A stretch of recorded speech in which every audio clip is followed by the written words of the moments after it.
Hello दोस्तों, मैं आपका होस्ट और दोस्त सूर्यदेव स्वागत करता हूं आपका back to education YouTube channel पर। लास्ट जो लेक्चर जो अपना था करंट अफेयर्स का, मैंने बताया था करंट अफेयर्स का कोई भी एग्जाम दे नीचे से लेके ऊपर पीसीएस लेवल तक हर जगह उसका अहम रोल है।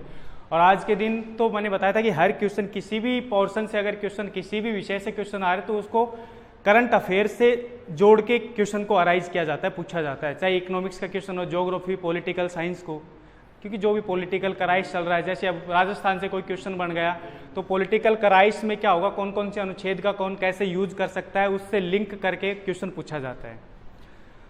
तो कल हमने जो करंट अफेयर्स जो किया था उससे आगे देखते हैं। कल मैंने एक बीच में मैं छोड़ के चला गया था, धानु यात्रा का नाम लिया था, लेकिन वो मैंने करवाया नहीं था ना। धानु यात्रा,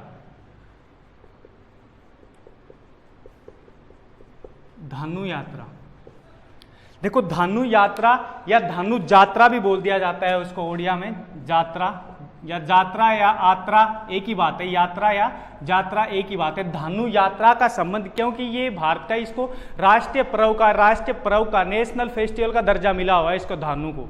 ये कौन से राज्य में ये यात्रा शुरू की जाती है? यात्रा तो क्या है, एक नाट्य, ये जो ने रंगमंच जो होता है ना, रंगमंच जैसे रामायण चलती है, महाभारत चलती है ना गांव में, वैसे एक नृत्य है धानु।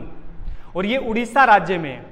उड़ीसा राज्य में एक जगह है बरगद नाम से, और एक जगह है अंबापाली और बरगद, दो जगह हैं। बरगद जो जगह है ना, बरगद जो गांव है, उस गांव के और अंबापाली गांव के, दोनों गांव के जो निवासी वो मिलके धानु यात्रा की शुरुआत करते हैं। और उसमें मेन, और 1948 से चला हुआ आ रहा है, 1948 से धानु यात्रा की शुरुआत। और इसमें क्या हुआ था, जो श्री कृष्ण थे ना, श्री कृष्ण और जो उनके जो मामा थे, कौन थे? कंस और कृष्ण की कहानी दिखाई जाती है यहाँ पे। कंस और कृष्ण की कहानी दिखाई जाती है, 1948 से चला आ रहा है, इसलिए ये प्रसिद्ध है, इसलिए ये इंपोर्टेंट भी है धानु यात्रा। और हमेशा जनवरी के मंथ में 11 दिन तक चलता है पूरा का पूरा जो रंगमंच है। विश्व का सबसे खुला थिएटर कहा जाता है इसको, मतलब एक पूरा मंच बनाया जाता है, उस पर पूरा प्रोग्राम चलता है, पूरा खिला ग्राउंड में पूरे लोग भरे रहते हैं। विश्व का सबसे खुला थिएटर की बात करें तो धानु यात्रा, लिख लो अब यहां पे नोट करके, विश्व का सबसे बड़ा थिएटर,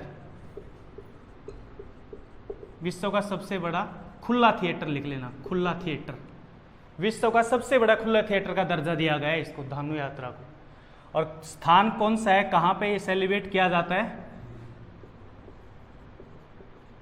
बरगद, उड़ीसा।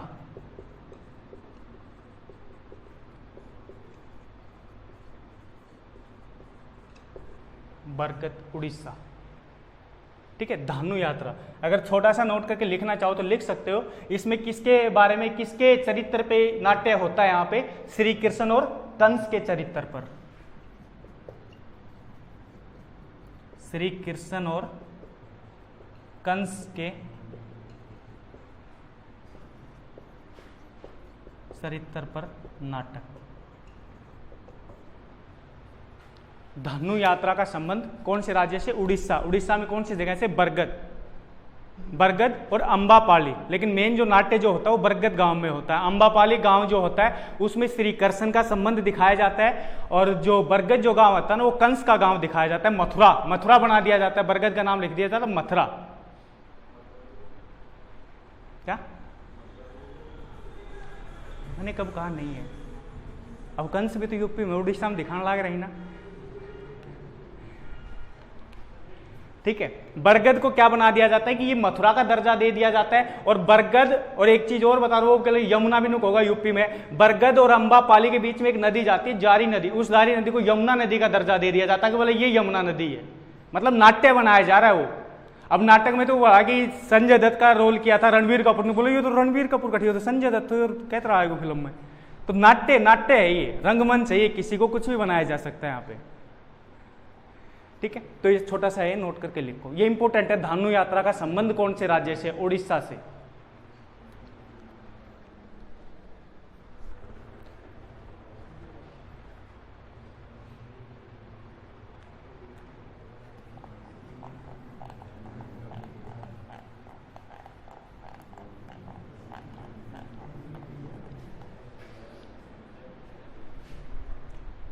अब नेक्स्ट देखते हैं, ये तो था एक लीनियर टाइप सा छोटा सा, अब थोड़ा ब्रीफ में देखते हैं एक कोई टॉपिक। देखो नेक्स्ट की अगर मैं यहाँ पे बात करूँ तो नेक्स्ट हम बात करते हैं अभी WHO के बारे में। WHO से शुरू करता हूँ और जो करंट में जो चीज़ चल रही है उससे इसको रिलेट करके लेके चलते आगे। WHO की मैं बात करूँ तो WHO की फुल फॉर्म क्या होगी, एब्रीविएशन क्या होगी, वर्ल्ड हेल्थ ऑर्गेनाइजेशन, विश्व स्वास्थ्य संगठन। अब विश्व स्वास्थ्य संगठन, हम जो करंट अफेयर्स शुरू करें वो जनवरी से लेके चल रहे हैं अपन को, जनवरी से लेके और नवंबर तक, जब तक आपका एग्जाम नवंबर दिसंबर तक जब भी होगा तब तक पूरी कंप्लीट लेके चलेंगे इसको।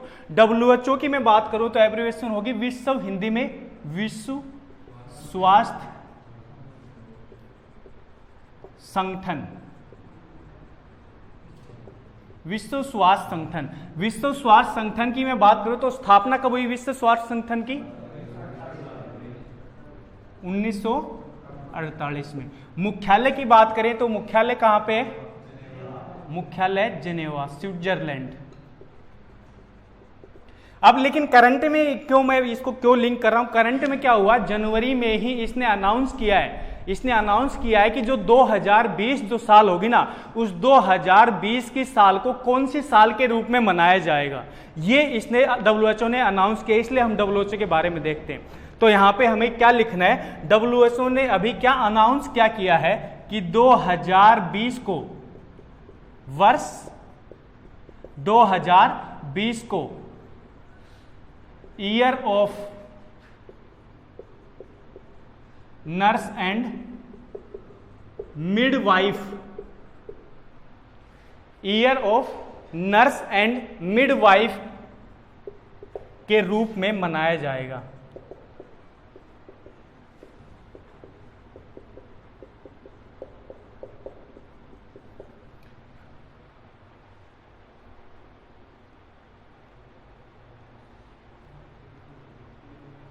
बताऊंगा, पहले नोट करके लिखो, वर्ष 2020 को year of nurse and midwife. देखो नर्स का मतलब तो सब समझ रहे हो ना, नर्स। मिडवाइफ का मतलब होता है दाई, दाई नहीं होती गांव में जो दाई होती ना, मिडवाइफ का मतलब होता है दाई, ठीक है। Year of nurse and midwife के रूप में मनाया जाएगा। ये किसके द्वारा अनाउंस किया गया है, WHO के द्वारा। और ये अनाउंस क्यों किया गया है, किस लिए बनाया जाएगा 2020 को, ये इसलिए बनाया जाएगा क्योंकि ये किसकी वजह से बनाया जा रहा है वो अभी हम लिखते हैं। क्योंकि एक महिला थी जिसका नाम था फ्लोरेंस नाइटिंगेल, नाम सुना होगा, बहुत बार SSC में क्वेश्चन बन चुके हैं वहां से। फ्लोरेंस नाइटिंगेल क्या थी, एक नर्स थी। कब की बातें ये, मैं 19वीं सदी की बातें कर रहा हूं। 19वीं सदी मतलब 1800 की बात कर रहा हूं। 1820 में एक लड़की का जन्म हुआ 12 मई 1820 को, और कहां पे हुआ, ब्रिटेन में। वैसे इटली में जन्म हुआ था लेकिन ब्रिटेन में आके रहने लगे थे वो नर्सिंग जो उन्होंने की वो ब्रिटेन से की थी और ब्रिटेन में आके रहने लगी थी, वहीं पे रहने लगे थे वो लोग। तो उस लड़की का जो नाम था वो था फ्लोरेंस नाइटिंगेल। उसने क्या क्या आगे चल के नर्सिंग की, और नर्सिंग करने के बाद पूरा अपना नर्स जो लाइफ थी उसको त्याग लगा दिया अपने सैनिकों के लिए, ब्रिटिश सेना के लिए। पूरा जीवन उनके लिए, उनकी जो इंजरी जो होती थी युद्ध में उनकी सेवा करती थी, ये पूरी लाइफ ऐसे लगा दी इसने। इसी वजह से इसके देखो 1820 में उसका जन्म हुआ, 2020 में कितने साल हो गए, 200 साल, 200 साल हो गए ना। तो उसकी 200वीं जयंती पर, 200वीं जयंती पे WHO ने इस साल को क्या घोषित कर दिया, year of nurse and midwife, क्योंकि क्या थी वो, एक नर्स थी। लिख लो,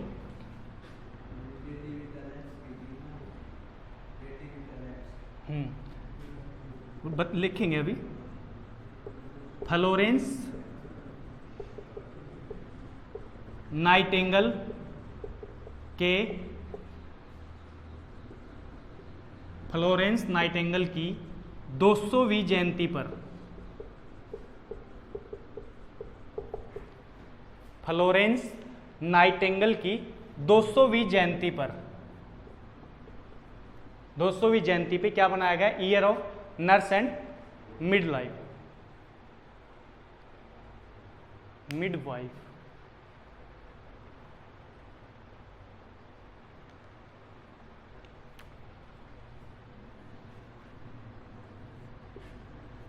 अब फ्लोरेंस नाइटिंगेल की अगर मैं बात करता हूं, फ्लोरेंस नाइटिंगेल का जो जन्म हुआ था 12 मई 1820 को इसका जन्म हुआ। तो यहां से एक और इंपॉर्टेंट क्वेश्चन बनता है कि पूछ लिया जाए कि इंटरनेशनल नर्स डे कब बनाया जाता है। बहुत बार पेपर में बन चुका है, अंतरराष्ट्रीय नर्स डे 12 मई को। ये भी जरूर लिखना है, 12 मई को क्या कौन सा दिवस मनाया जाता है? अंतरराष्ट्रीय इंटरनेशनल नर्स दिवस।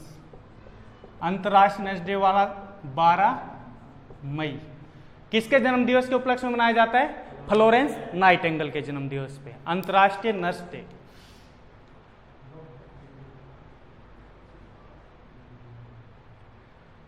अब एक और इसको एक उपाधि दी गई थी, द लेडी विद लैम्प। वो क्यों कहा गया था? एक युद्ध हुआ था इतिहास में, अगर हम पढ़ेंगे तो एक युद्ध का जिक्र करेंगे, क्रीमिया का युद्ध। क्रीमिया का युद्ध हुआ था 1853 में शुरू हुआ था और 1856 तक 3 साल तक चला था। वो हुआ था ओटोमन साम्राज्य को लेके हुआ था। रूस, ब्रिटेन, फ्रांस, ये सारे कंट्री उसके अंडर थे। और उस युद्ध में क्या हुआ था? ब्रिटिश जो सेना जब लड़ाई लड़ने गई थी क्रीमिया में, तो वहां पे क्या हुआ था युद्ध अगर होगा तो सेना तो घायल होगी ना, सेना इंजर होगी। और उस सेना घायल सेना की जो स्वास्थ्य सेवा में जो सहायता की थी वो किसके द्वारा की गई थी? फ्लोरेंस नाइटिंगेल को वहां पे ले जाया गया था। बहुत सारे नर्स ले जाए गए थे, उन्हीं में से एक थी फ्लोरेंस नाइटिंगेल। उन्होंने पूरे परित्याग के साथ पूरा समर्पण होके इस ये जो सैनिक थे ब्रिटेन की, उनकी क्या की थी वहां पे स्वास्थ्य सेवा में, या उनकी क्या की थी सेवा की थी। वहां पे कहा जाता है कि जब रात में सैनिक सो जाते थे तो लैंप लेके घूमती थी, किसी सैनिक को कोई परेशानी तो नहीं है नाइट में। इसी वजह से इसको क्या कहा जाता है? The lady with lamp. ये क्वेश्चन बन चुका है डीईओ में, डाटा एंट्री ऑपरेटर में, लिख लो नोट करके। फ्लोरेंस नाइटिंगेल को, फ्लोरेंस नाइटिंगेल को द लेडी विद लैंप के नाम से भी जाना जाता है।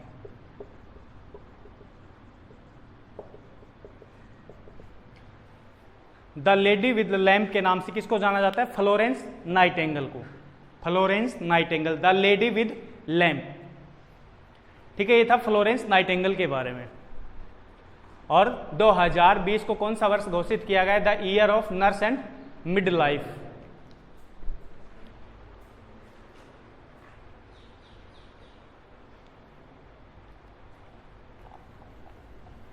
और WHO तो वैसे भी अभी फिलहाल चर्चा में कोरोना वायरस की वजह से, तो यहाँ से क्वेश्चन बन सकते हैं, क्योंकि चर्चा में जो फिलहाल है ना, और चर्चा में इसलिए भी है क्योंकि सारा का सारा कहा जाता है इसका झुकाव किसकी तरफ है? चाइना की तरफ से। और अमेरिका जो है वो इसके बिल्कुल अपोजिट, विरुद्ध हो चुका है WHO के।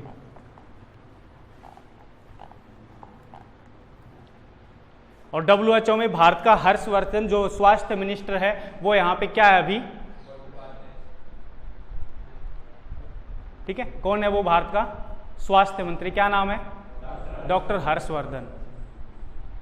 नेक्स्ट अगर हम बात करें तो नेक्स्ट में अगर बात करता हूं यहां पे, तो हम थोड़ा और आगे चलते हैं।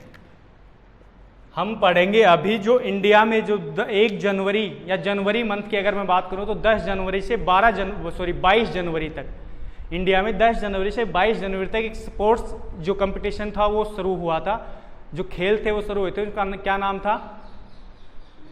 अभी जो करंट में पिछले 3 साल से जो चल रहे हैं, राष्ट्रीय खेल नहीं, या वेरी गुड, यूथ ओलंपिक नहीं होंगे, खेलो इंडिया यूथ गेम। ओलंपिक कहाँ होंगे इंडिया में? ओलंपिक के लिए दावेदारी कर रहा है इंडिया। नेक्स्ट जो होंगे ना 2030 2032 तक जो ओलंपिक खेल होंगे, दावेदारी कर रहा है इंडिया। आए नहीं आए वो देखी जाएगी, लेकिन दावेदारी कर रहा है इंडिया ओलंपिक खेल आयोजित करवाने के लिए। और अभी राष्ट्रमंडल खेलों में भी इंडिया ने पार्टिसिपेट करने से मना कर दिया था ना, क्योंकि वहां पे निशानेबाजी को हटा दिया गया था राष्ट्रमंडल खेलों में से, कॉमनवेल्थ खेल से। लेकिन अभी याद रखना दोबारा से इंडिया ने पार्टिसिपेट करने के लिए हामी भर दी है, क्योंकि इंडिया में तो सारे पदक कहाँ से? निशानेबाजी में आते थे, और निशानेबाजी को निकाल दिया। तो इंडिया क्यों जाओगे उठे, है ना, माटी पिटवाण नहीं है। सारे के सारे देख लो गोल्ड मेडल किस निशानेबाजी में, सारे के सारे लगभग। ठीक है, और तो अपना यहाँ पे अगर देखा जाए तो एथलेटिक्स में तो है नहीं, रनिंग वनिंग में तो कोई है नहीं यहाँ पे। अब की बार देखो यहाँ पे हम बात कर रहे हैं खेलो इंडिया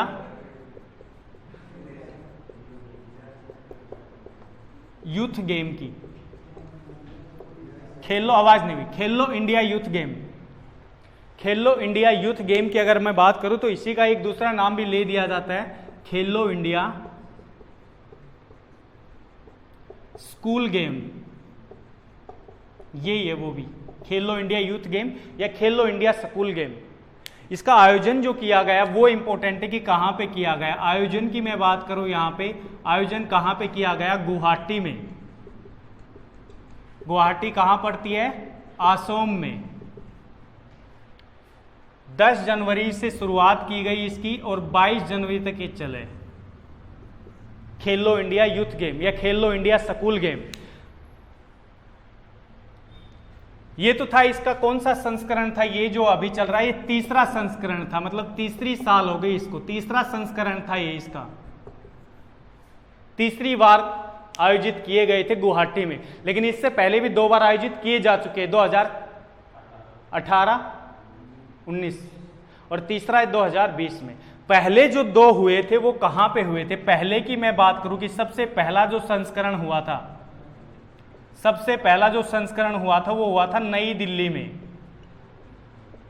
सबसे पहला संस्करण कहां हुआ था, नई दिल्ली में। अगर दूसरे की मैं बात करूं, दूसरा संस्करण या दूसरा जो सेशन जो हुआ था, दूसरे जो खेलो इंडिया यूथ गेम जो हुए थे वो हुए थे पुणे। कौन से राज्य में पड़ता है, महाराष्ट्र। ठीक है, खेलो इंडिया यूथ गेम सबसे पहले कहां पे हुए थे, नई दिल्ली में, दूसरे पुणे और तीसरे जो हुए ना 2020 में वो कहां आयोजित किए गए, गुवाहाटी असम में। अब यहां पे गुवाहाटी असम में जब हुए तो यहां पे अगर हम देखें गुवाहाटी असम वालों के अगर डाटा देखें तो यहां पे जो प्रथम स्थान जिसका रहा है, प्रथम स्थान पे कौन सा राज्य रहा है, महाराष्ट्र। महाराष्ट्र ने यहां पे प्रथम स्थान हासिल किया है 78 गोल्ड मेडल के साथ। ठीक है, दूसरा जो नंबर है वो अपना श्री हरियाणा 68 गोल्ड मेडल। तीसरा जो अपना ही पड़ोसी दिल्ली, ये 3 नोट करके लिख लेना, दिल्ली 39 गोल्ड मेडल के साथ दिल्ली तीसरा नंबर है। सबसे पहला नंबर है महाराष्ट्र का 78 गोल्ड मेडल के साथ, दूसरा हरियाणा 68, तीसरा दिल्ली 39।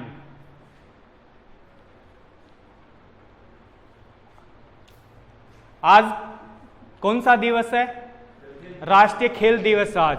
ठीक है, राष्ट्रीय खेल दिवस 29 अगस्त को मनाया जाता है हर साल और इसी दिन भारत के जितने भी खेलों से संबंधित जो अवार्ड है वो इसी दिन वितरित किए जाते हैं।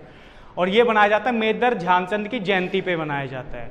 ठीक है, जिसको हॉकी का जादूगर भी कहा जाता था। 1928, 1932, 1936 3 बार ओलंपिक में उसके नेतृत्व में क्या जीता था भारत ने, हॉकी में स्वर्ण पदक जीता था। कहा जाता है कि उसने पूरी लाइफ में अपनी 1926 से और 1949 तक वो खेला था, उस टाइम उसने 570 गोल किए थे अपनी लाइफ में। कहा जाता है कि जब वो खेलता था ना तो उसकी जो स्टिक जो हॉकी थी उससे बॉल चिपक जाती थी, उसके अगर हॉकी के आगे कोई गोल बॉल आ गई तो गोल होके निकलेगी, कोई निकालने वाला नहीं था कि आके निकाल के ले जाएगा। हिटलर ने कहा उसको, हिटलर तक कहा जाता है कि जहां भी होते थे ना उसके पहले पर्चे लग जाते थे उस देश में हॉकी के जादूगर के नाम से। ठीक है, उसी के नेतृत्व में इंडिया की हॉकी टीम थी। आज तो फिर तो यहां पे अगर असम की अगर मैं बात कर रहा हूं, असम के बारे में अगर बात करें तो असम का सीएम कौन है अभी, सर्बानंद सोनोवाल।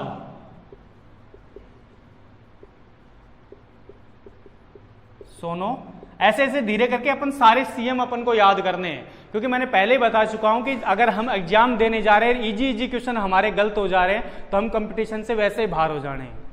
डिफिकल्ट हमसे होंगे नहीं, इजी हम गलत कर देंगे। तो इसी वजह से बता रहा हूं, हर राज्य के होश के इतने तो विधानसभा, राज्यसभा और लोकसभा की सीटें भी याद रख लेना। बहुत बार पूछ लिया जाता है कर्नाटक में विधानसभा की या लोकसभा की कितनी सीटें। ठीक है, जितने पढ़ोगे ना उतना ही काम आता जाएगा। यहाँ पे सर्बानंद सोनोवाल क्या यहाँ का सीएम है। अगर गवर्नर की मैं बात करूं तो वो कौन है, या very good, Jagdish Mukhi. Jagdish Mukhi, BJP की गवर्नमेंट है असम में, जगदीश मुखी। अगर असम की मैं ये बात करूं कि असम कौन सा वो राज्य है, असम की बात करूं तो असम भारत का वो राज्य है। याद रखना, थोड़ा सा और बता देता असम के बारे में। असम भारत का वो राज्य है जो दूसरा सबसे अधिक राज्यों के साथ सीमा बनाता है। पहला ही उत्तर प्रदेश जो 8 राज्यों के साथ सीमा बनाता है, लेकिन आजकल पुराना हो चुका। अगर नए की बात करें तो असम के बारे में बात करें तो असम कितने राज्यों के साथ सीमा बनाता है? 7 राज्यों के साथ सीमा बनाता है असम, जो पढ़ा चुका हूं मैं। ठीक है, पूर्वोत्तर के सारे राज्य, और उसके बाद पश्चिमी बंगाल और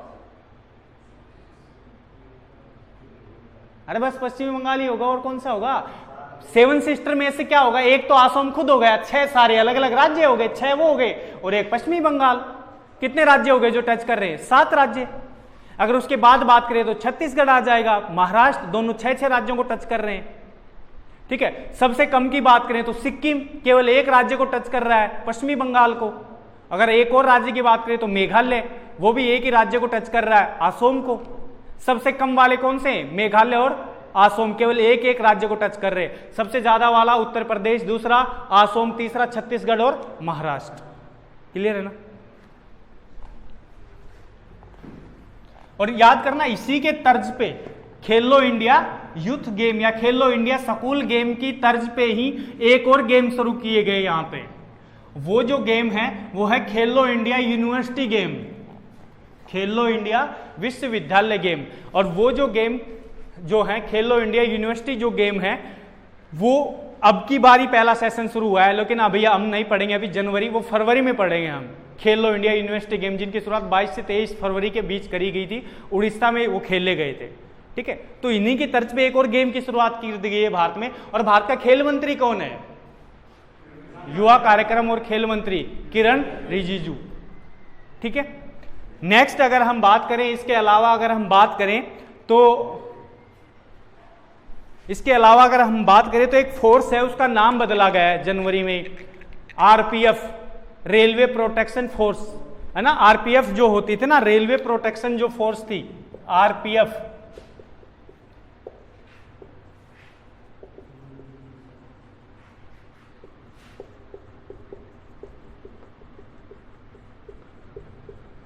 रेलवे प्रोटेक्शन जो फोर्स थी, रेलवे प्रोटेक्शन फोर्स जो थी, उसका नाम बदल दिया गया है, इसका नाम बदल दिया गया है।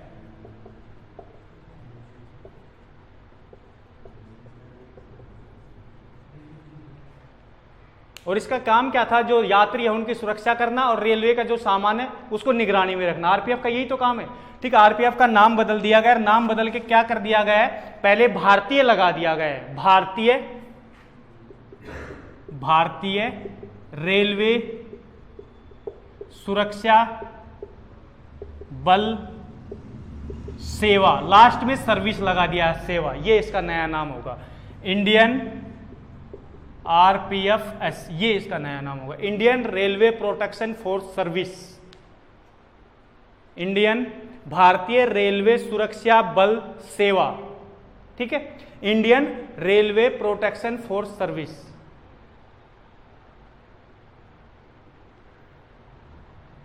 भारत में सबसे पहले रेल कब चली थी? 1853 में। भारत में रेल चलाने का श्रेय किसको जाता है? लॉर्ड डलहौजी को। ठीक है, फूट डालो राज करो की नीति की शुरुआत किसने की थी?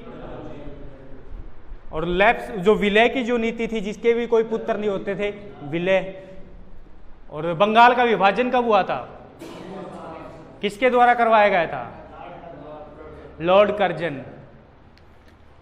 आरपीएफ की अगर स्थापना की बात करें तो वो 1872 में हुई थी। ठीक है, लेकिन इसको आजादी के बाद दोबारा से इसका पुनर्गठन किया गया था और वो हुआ था 1957 में।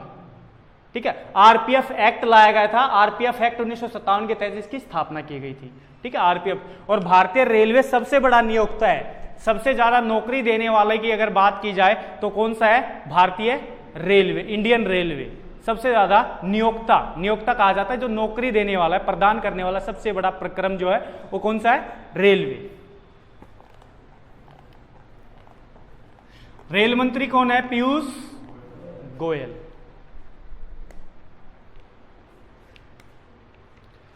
अब आपको थोड़ा और लेवल में लेके चलता हूं अब। ठीक है, इजी थे ये, आवाज नहीं भाई। अब देखो, हम बात कर रहे हैं, अब थोड़ी सी अंतरिक्ष के बारे में बात करते हैं ना, यूनिवर्स के बारे में, कि वहाँ पे क्या जनवरी में क्या ऐसा कुछ नया हुआ था। जनवरी से पहले हो चुका था, 2008 में जो मैं बताने वाला हूँ उसकी नींव रखी जा चुकी थी। लेकिन उसका प्रोसेस जो शुरू हुआ 2019 में शुरू हुआ, या 20 लास्ट तक, सॉरी 20 फर्स्ट में या 19 लास्ट में उसकी शुरुआत हुई। मैं बात कर रहा हूं आदित्य,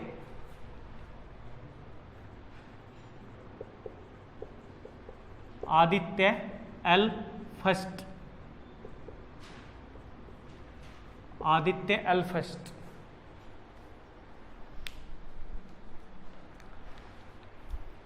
या इसको लिख लेना, हिंदी में लिख लेना एल फर्स्ट, एक ही बात है, आदित्य एल फर्स्ट। पूछ लिया जाए कि आदित्य एल फर्स्ट क्या है, इसका संबंध किससे है? जैसे चंद्रयान का संबंध किससे है? चंद्रमा के बारे में जानकारी लेने से, ठीक है। और गगनयान, मंगलयान, सूर्ययान भी आने वाला धीरे धीरे, चंद्रयान, ठीक है। ऐसे ही आदित्य का संबंध किससे है? तो आदित्य का जो संबंध है ना, वो है सूर्य के बारे में जानकारी लेने से, सूर्य के बारे में जानकारी लेने से।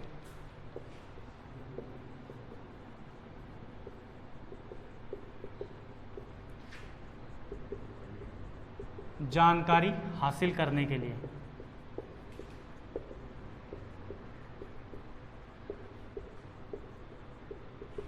क्या है ये तो मैंने ऐसे बताया फॉर्मली कि सूर्य के बारे में जानकारी हासिल करने के लिए, लेकिन है क्या ये क्या है? जैसे चंद्रयान है ना, जैसे गगनयान है, वैसे ही क्या होगा, ये जो अंतरिक्ष जो प्रेक्षपत्र यंत्र होगा, जो कि कहाँ भेजा जाएगा, अपन किसकी स्टडी करने के लिए भेजा जाएगा? सूर्य की। और आज तक कोई नहीं गया है, ऐसा है कि आज तक कोई नहीं गया है भारत के अलावा? गया है कोई?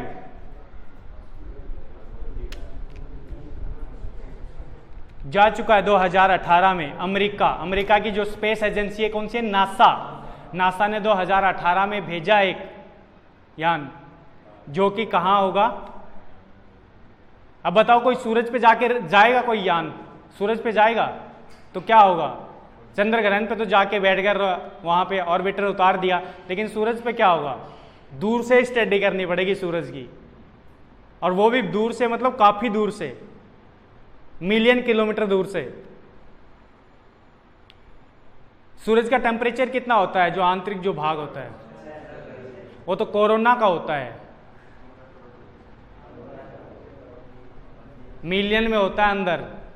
आज तक कोई नाप नहीं माना, लेकिन माना जाता है मिलियन डिग्री सेल्सियस। बाहर वाला होता है वो 6000 डिग्री केल्विन। जो कोरोना जो होती है ना, बाहर वाली जो कोरोना, चंद्र ग्रहण के टाइम जो हमें व्हाइट जो दिखती है ना बाहर, वो। तो आने लिए क्वेश्चन है, कोरोना का निर्माण किससे होता है? सूर्य की जो कोरोना होती है उसका निर्माण किससे होता है? बाह्य परत तो दिख रही है, बाह्य परत ही है। कौन सा ऐसा तत्व है जिससे उसका निर्माण होता है? याद रखना, प्लाज्मा। सूर्य पूछा है कि सूर्य की कोरोना का निर्माण किससे होता है? तो प्लाज्मा से बना होता है कोरोना, जिसका टेम्परेचर होता है 6000 डिग्री केल्विन। अब देखो, आदित्य क्या है? ये सूर्य के बारे में जानकारी हासिल करने के लिए है, और इसको कहां से प्रेक्षापित किया जाएगा, कहां से भेजा जाएगा? कहां से भेजा जाएगा? श्रीहरिकोटा से। श्रीहरिकोटा से इसरो के द्वारा।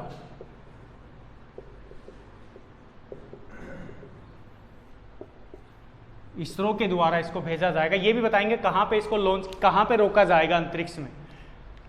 श्रीहरिकोटा से इसरो के बारे में अगर हम बात करें, इसरो के द्वारा अगर भेजा जाएगा, इसरो की एब्रीवेशन की अगर मैं बात करूं तो इसरो की फुल फॉर्म क्या होगी? Indian space research organisation.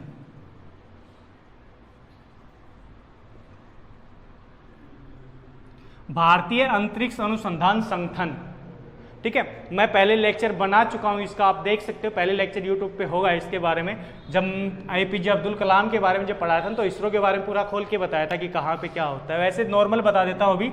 Indian space research organisation, भारतीय अंतरिक्ष अनुसंधान संगठन। अगर स्थापना की बात की जाए, इसकी स्थापना की बात की जाए तो 1969 में, और मुख्यालय की बात की जाए, मुख्यालय कहाँ पे है? मुख्यालय की बात की जाए तो कहां पे है? बेंगलोर या बेंगलुरु में, ठीक है। बेंगलोर कहां पड़ता है? कर्नाटक की राजधानी। अगर चीफ की बात की जाए, इसके चेयरमैन की बात की जाए, तो वो काफी चर्चा में था पिछली बार, के सिवन।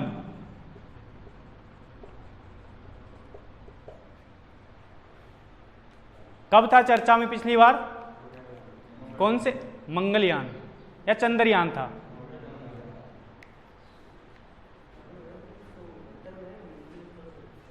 उनहत्तर, 69।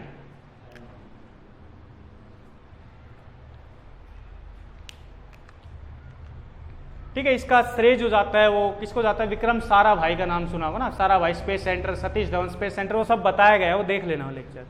बस यहाँ पे याद रखना, इंडियन स्पेस रिसर्च जो सेंटर उसकी स्थापना, मुख्यालय और चेयरपर्सन कौन है, जो चेयरमैन है अभी वो कौन है? के सिवन।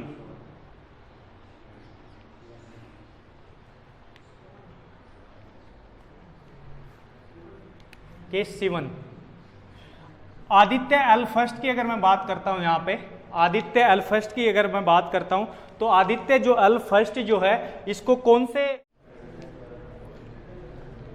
तो हम बात कर रहे थे कि आदित्य जो एल फर्स्ट जो होगा ना, आदित्य एल फर्स्ट को जो लॉन्च किया जाएगा या इसका प्रक्षेपण जो किया जाएगा, अंतरिक्ष में जो भेजा जाएगा, वो कौन से व्हीकल के द्वारा भेजा जाएगा? जैसे दो व्हीकल फेमस है, एक PSLV और एक GSLV।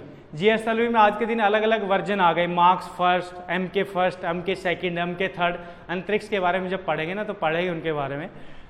तो जो PSLV जो होता है ना, वो क्या होता है? वो कम वजन वाला कोई भी यंत्र जो होगा वो अंतरिक्ष में ले जा सकता है कम दूरी तक। GSLV जो होगा वो अधिक दूरी तक और ज्यादा लोड वाला वजन ले जा सकता है ऊपर। तो इसके लिए इसका जो वेट जो होगा ना, इसका वेट जो होगा, इसका जो वजन जो होगा वो होगा 400 किलो। और इसको जो प्रक्षेपण जो किया जाएगा वो किसके द्वारा किया जाएगा? PSLV XL के द्वारा इसको प्रक्षेपित किया जाएगा।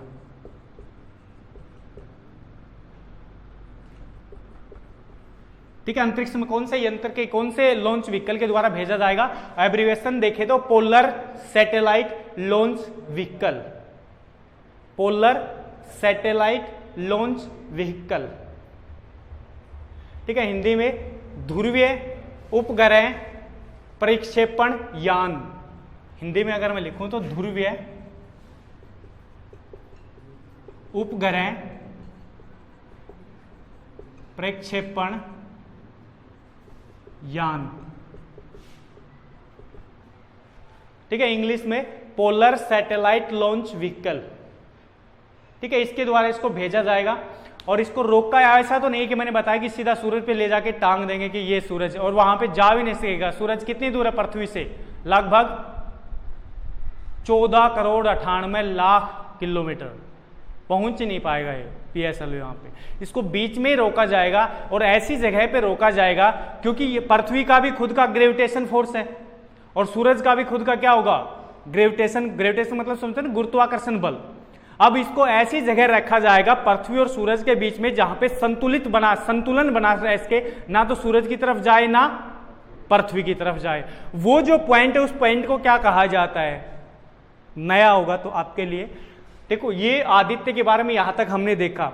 अब जो जिस जगह पे इसको ले जाया जाएगा वो होगी, जगह कौन सी होगी? पहले तो इसका उद्देश्य क्या होगा, एम क्या है इसका? मैंने बताया सूरज के बारे में जानकारी हासिल करना, सूरज के वातावरण के बारे में जानकारी हासिल करना, वहां पे जो चुंबकीय क्षेत्र है उसके बारे में जानकारी हासिल करना, सूरज के वातावरण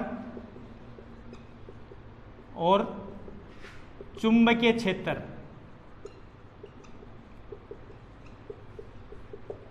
के बारे में जानकारी हासिल करना। क्योंकि सूरज के बारे में किसी को कोई ज्यादा जानकारी नहीं है कि क्या हो रहा है वहां पे, क्या नहीं, क्योंकि वहां पे आज तक कोई जाके आया नहीं है और वहां पे इसको भेजा जा रहा है। और इसको ये इसलिए भेजा जा रहा है ताकि वहां के वातावरण का पता चल सके कि जो कोर में कितना टेम्परेचर चल रहा है। कोर जो बता रहा था ना, बिल्कुल अंदर पृथ्वी कि सूरज के बिल्कुल अंदर का टेम्परेचर क्या, कोर का तो पता है 6000 डिग्री केल्विन या सेल्सियस, केल्विन सेल्सियस फारेनहाइट में फर्क पता है? कैसे निकाला जाता है पता है? क्लास हो जाती फिर पूछते हैं। कि वातावरण और चुंबकीय क्षेत्र के बारे में जानकारी हासिल करनी, और इसको ले जाया कहाँ जाएगा, कहाँ पे इसको टेका जाएगा, कहाँ पे इसको उतारा जाएगा, वो जगह जो होगी आदित्य एल फर्स्ट को जो जहां पे उतारा जाएगा वो होगी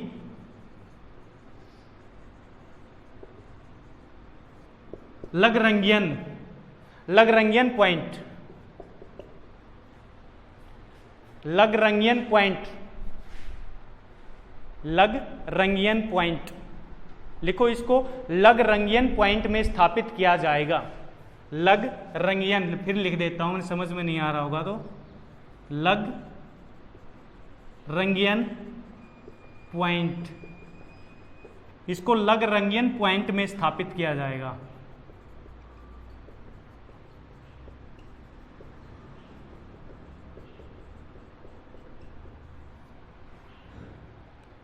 और लग्रंगियन पॉइंट क्या होगा मैं समझा देता हूं, ऐसा नहीं कि मैं लिख दिया बस खत्म कहानी, समझाता हूं क्या होता है।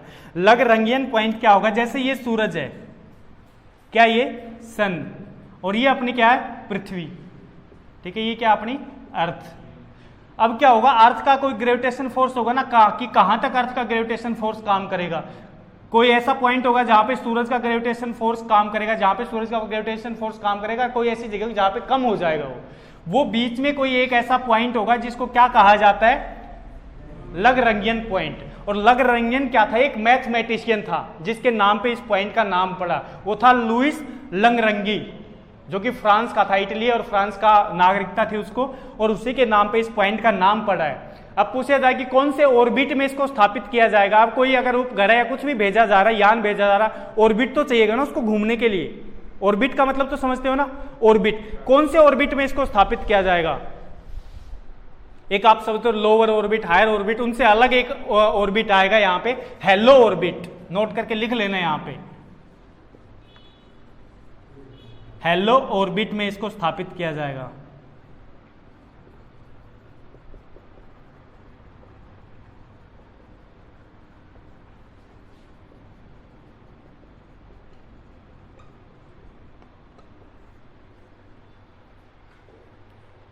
अब हेलो ऑर्बिट कौन सा होगा, जो ये पॉइंट जो होगा ना, ये जो पॉइंट होगा इसके चारों तरफ घूमेगा यहाँ पे, और यहाँ पे जो घूमेगा ना, इसी पॉइंट, इसी ऑर्बिट का जो नाम रखा गया है वो रखा गया है हेलो ऑर्बिट।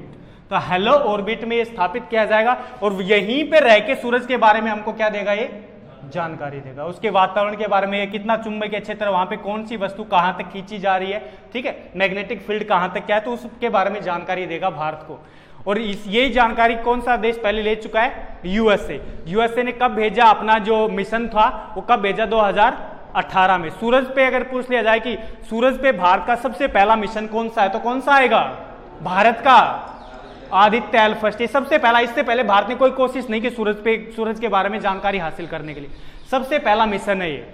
और विश्व की बात कर दी जाए तो विश्व का सबसे पहला मिशन भेजने वाला देश सूरज पे यूएसए, 2018 में। नासा ने भेजा था ना, नासा की एब्रिविएशन क्या होगी, नासा कहां की स्पेस एजेंसी है, यूएसए, अमेरिका की स्पेस एजेंसी है नासा। नासा की फुल फॉर्म जैसे अपनी इसरो है ना, वैसे वहां की स्पेस एजेंसी का नाम नासा। नासा की एब्रिविएशन जो है वो होगी the national aeronautics and space administration, जिसका मुख्यालय होगा वाशिंगटन, ठीक है, वाशिंगटन डीसी में।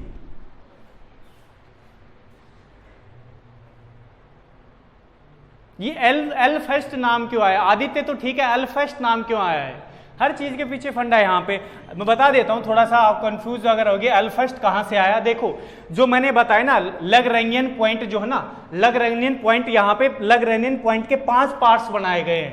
पहला जो पॉइंट है उसको एल फर्स्ट कहा जाता है, दूसरे को L2, L3, L4, L5, इसी से नाम से तो लग्रैंगियन पॉइंट के 5 पॉइंट बनाए गए, 1, 2, 3, 4। आदित्य को जहां पे स्थापित किया जाएगा वो कहां पे स्थापित किया जाएगा, L1 पे, इसलिए इसका नाम लिखा गया आदित्य L1। और यहां पे अगर देखा जाए तो ये जो पहले जो 3 जो पॉइंट है ना, ये अस्थायी बिंदु है, मतलब यहां पे किसी चीज को स्थापित की जाएगी वो घूमेगी। और ये जो दोनों है ये है स्थायी पॉइंट है, यहां पे किसी को रख दिया तो रिजिड रहेगी, रिजिड मतलब एक स्थान पर रहेगी। तो भारत के लिए एक चुनौती भी है कि 2000 कहा जाता है कि 2021 के प्रथम में इसको लॉन्च किया जाएगा, तो एक चुनौती भी है कि कैसे किया जाएगा, ठीक है, क्योंकि वहां पे स्थित नहीं रहेगी, घूमने वाली चीज होगी वहां पे। और इसमें 7 पेलोड्स तो बताया मैंने 1400 किलो 400 किलो का वजन होगा। इसमें जो अलग अलग यंत्र लगे होंगे, कैमरा लगा होगा, ठीक है, क्रोमो जो लेयर एक होता है स्पेक्ट्रोस्कोपी। स्पेक्ट्रोस्कोपी क्या होता है? स्पेक्ट्रोस्कोपी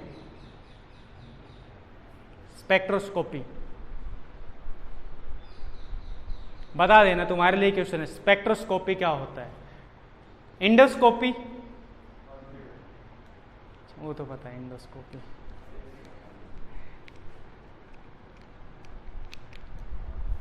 तो इसके बारे में याद रखना, आदित्य एल फर्स्ट, ठीक है, भारत का सबसे पहला सूर्य पे जाने या सूर्य के लिए भेजा जाने वाला मिशन जो होगा उसका नाम होगा आदित्य एल फर्स्ट। कौन से यान से भेजा जाएगा? PSLV। और कहां से भेजा जाएगा? श्रीहरिकोटा। और कौन से ऑर्बिट में स्थापित किया जाएगा? Hello orbit. और कौन से पॉइंट पे भेजा जाएगा? लैग्रैंजिंग पॉइंट।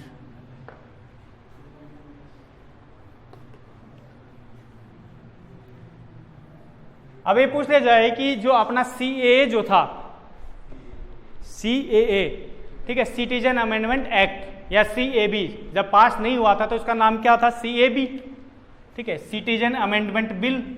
और CAA में क्या फर्क है?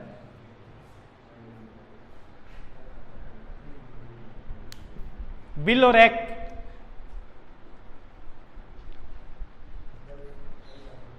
और जब उस पर साइन हो जाएंगे राष्ट्रपति के तो क्या होगा? वो एक्ट बन गया, कानून बन गया। पहले क्या था? विधेयक था वो, ठीक है।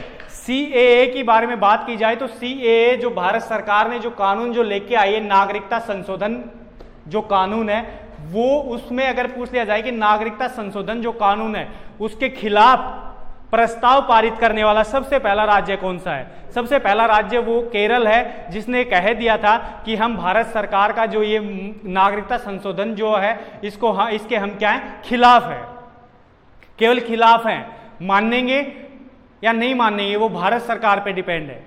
भारत सरकार चाहेगी तो मनाएगी, क्योंकि मैंने बताया था संविधान में कितनी अनुसूचियां हैं? 12 अनुसूचियां। 12 अनुसूची में एक अनुसूची है 7वीं अनुसूची। 7वीं अनुसूची में 3 सूचियां हैं, संघ सूची, समवर्ती सूची और राज्य सूची। तो नागरिकता किसी को देना है लेना, ये किसकी सूची का विषय है? नागरिकता संघ सूची का विषय है। उस पर कानून बनाने का अधिकार किसका? केवल संघ सरकार, केंद्र सरकार का है। अब चाहे पश्चिमी बंगाल मना करे, चाहे राजस्थान मना करे, चाहे MP में सरकार गिरने से पहले कमलनाथ भी मना कर रहा था, सरकार ही गई, ठीक है, तो चाहे कोई मना करे वो कानून तो पास होगा, ठीक है। एक छोटा सा नोट करके लिख लो अलग से कि CAA को या CAA के खिलाफ, CAA के खिलाफ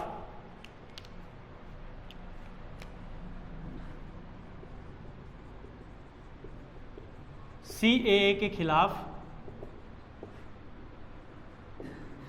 प्रस्ताव पारित करने वाला सबसे पहला राज्य है।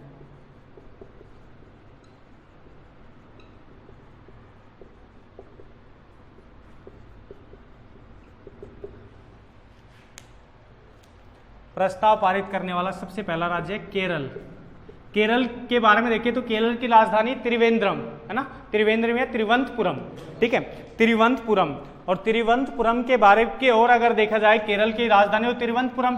अगर यहाँ पे CM की मैं बात करूं, केरल का CM कौन है? पिनरई विजयन।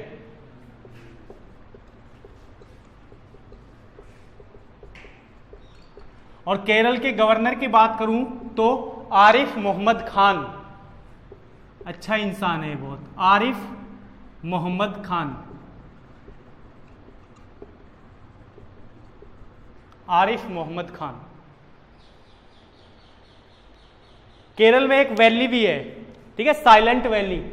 अगर पूछा जाए कि साइलेंट वैली या शांत घाटी कहां पे स्थित है तो केरल में ही है। केरल में एक झील भी है जिसको जो समुद्र से जो बनी, समुद्र का जो पानी जो अंदर आ जाता है जिससे झील का निर्माण होता है। जैसे अपनी कौन सी झील है? चिल्का। चिल्का झील कहां पे? उड़ीसा में, जो कि खारे पानी की क्या मानी जाती है? सबसे बड़ी झील, ठीक है। लैगून झील किसको कहा जाता है? जो समुद्र से जो झील अलग हो गई है। मान लो समुद्र का पानी पहले अंदर तक आता था, फिर क्या हुआ, वहां पे कोई चट्टान या पानी जो मिट्टी का जमा होगा, यही जो पानी जो अलग जो बच गया ना, इसी को क्या कहा जाता है, लैगून झील, लैगून लेक कहा जाता है। अब क्या हुआ, समुद्र का पानी कभी कभी इसमें आ जाता है, जमा हो जाता है, और ये क्या यहाँ पे झील का निर्माण होगा, समुद्र इससे अलग हो गया, तो क्या हुआ, झील हो गई ना, पानी जमा हो गया, इसको कहा जाता है लैगून झील। और चिल्का कैसी झील है, एक लैगून। और केरल में भी एक ऐसी झील है जिसका नाम है वेम्बनाड। वेम्बनाड झील कौन से राज्य में, केरल में, याद रखना।